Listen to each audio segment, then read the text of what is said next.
Hello. Hello. Hello. I'm Hello. Marcus Bronzy. Hello, I am Sean. And this is... Pun-ish words. I thought you were going to change that and you'd have a list. But no, it was just a very posh punishment. This is...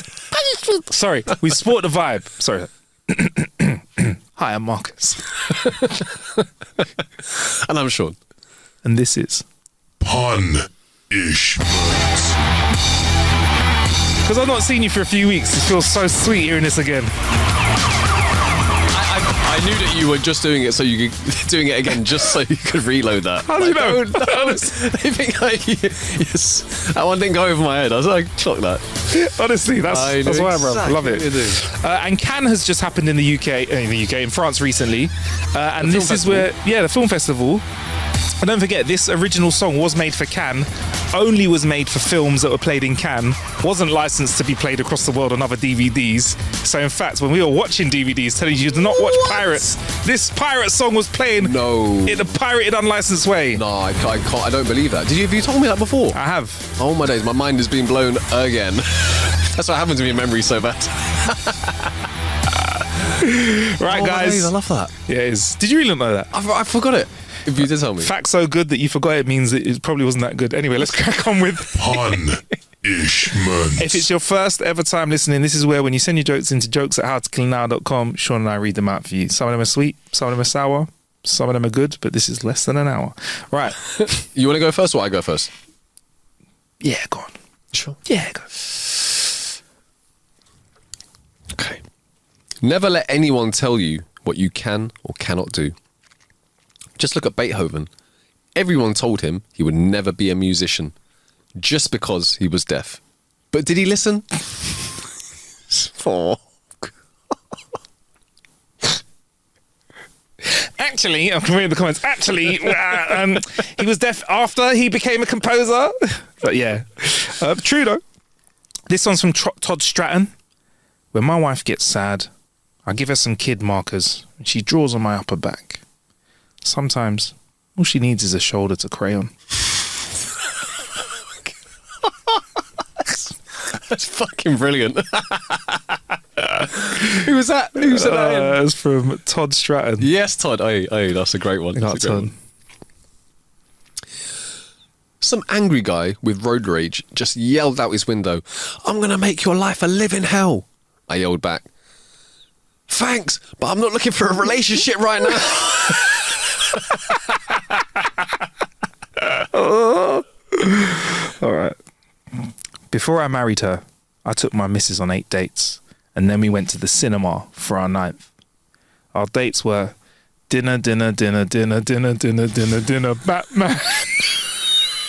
So bad. That is so bad, it's good. That is, do you know what? I also clocked that you really enjoyed telling that one.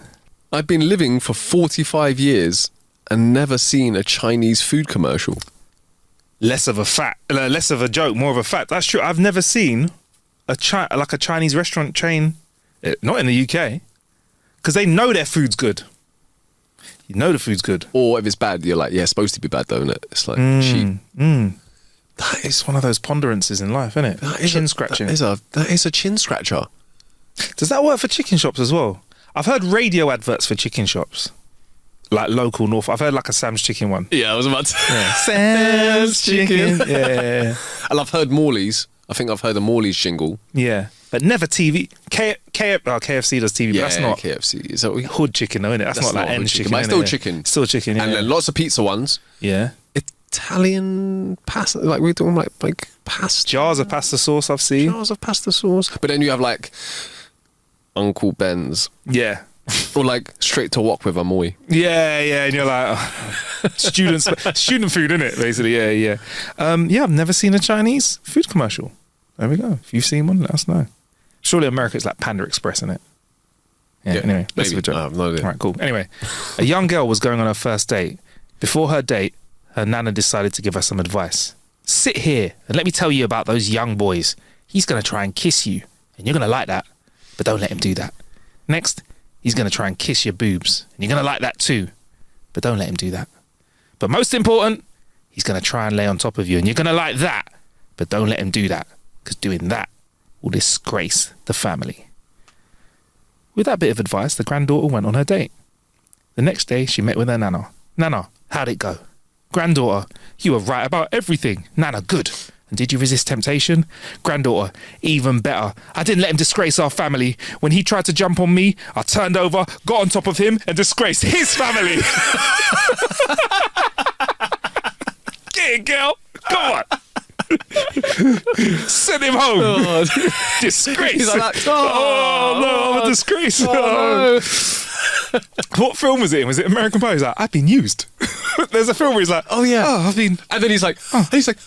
I've been used. I think it's one of the American Pies, isn't it? An American, a Mexican, and a Brit walk into a pub. The Mexican says, I'll have a Corona, the finest beer of Mexico. The American says, I'll have a Budweiser, the king of beers. The Brit says, I'll have a ginger ale. A ginger ale? The American says quizzically. The Brit replies, well, if you lot aren't going to have a proper beer, why should I?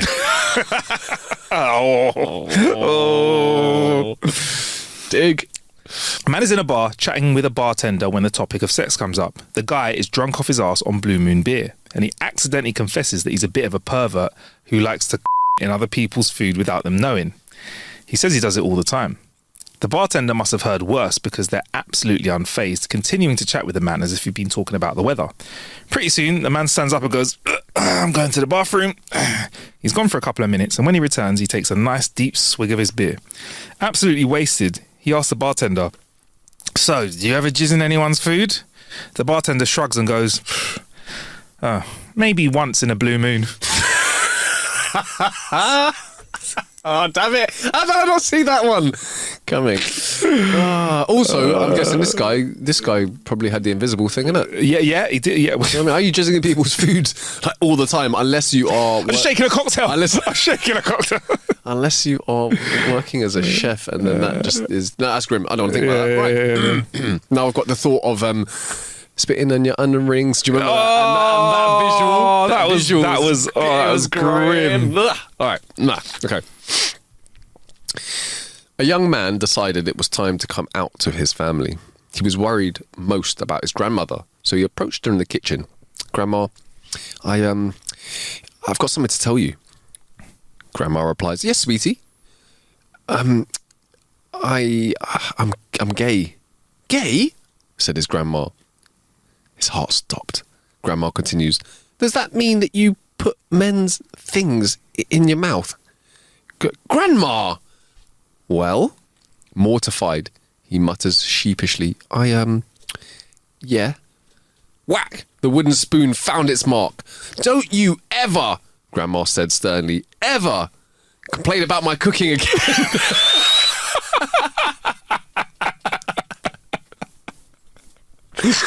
Hey. That took a different turn to what I expected.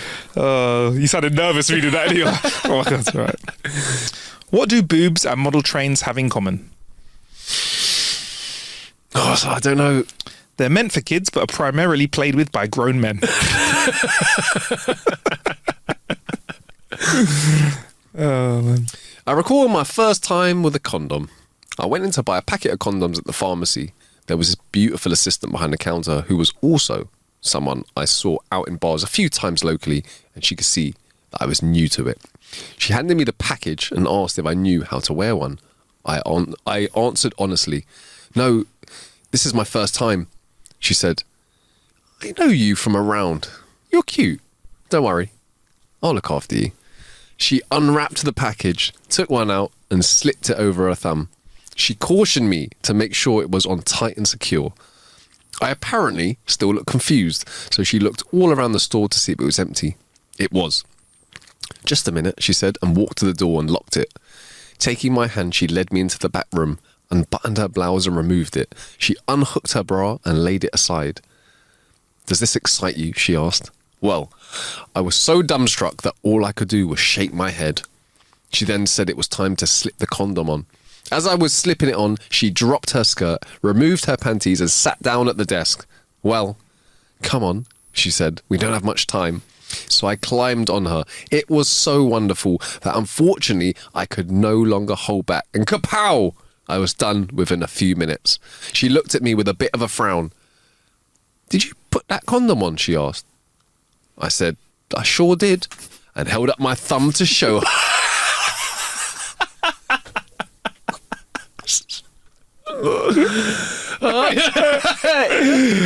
Oh man! All right. I give you 2 thumbs up. 2 thumbs up. How does an alchemist make his wife climax? I don't know. Elixir. That's a really good one. This is very efficient. Right? That's a tiny one. That is. A guy sees a sign in a bar window looking for a piano player. So he goes in and says he'd like to try it out. The owner tells him, there's a piano. Let's see what you got. The guy plays a haunting, soulful melody that is just beautiful. The bar owner is impressed and asks the guy what song it was. Oh, it's my own composition. I call it Weasels Ate My Genitals. Taken aback, the owner replies, okay. Let's hear another one. Again, the guy plays virtuoso piano, but this time it's an upbeat, jazzy number that had the owner dancing in his seat. That's great, he said. What's that song? Oh, that's mine too. It's called Poop in Your Mouth. I love it. The owner is shocked again, but he has to have this guy in his place. He hires him, but says he shouldn't tell people the names of his songs. The guy agrees. When he starts playing at the bar, he's an instant hit. Everyone is digging his music, and his tip jar is full. After a nice long set, he takes a quick bathroom break. As he's coming back, a lady stops him and says, do you know your zipper is open and your dick is hanging out? Know it, he replied. Hell, lady, I wrote it.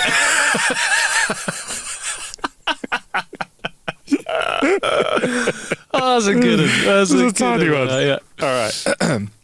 Before heading into war, the king locked his beautiful wife in her room and handed the key to his trusted friend. He said, if I don't return in 4 days, unlock the door and she'll be yours. The king rode off heroically, but just 30 minutes later he heard frantic hoofbeats behind him. He turned to see his friend riding like the wind. The king stopped. What happened? Catching his breath, his friend said, you gave me the wrong key.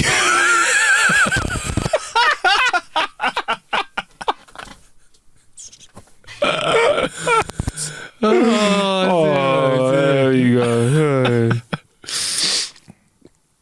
I was in Tokyo for business. I got so drunk and spent the night with a Japanese porn star.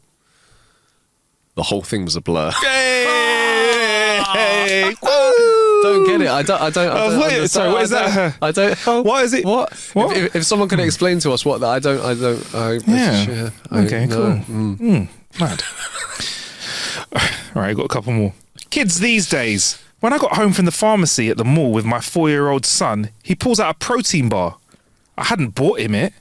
He didn't buy one. So I put him in the car and drove right back to the mall. This time we went to the jewelry store. I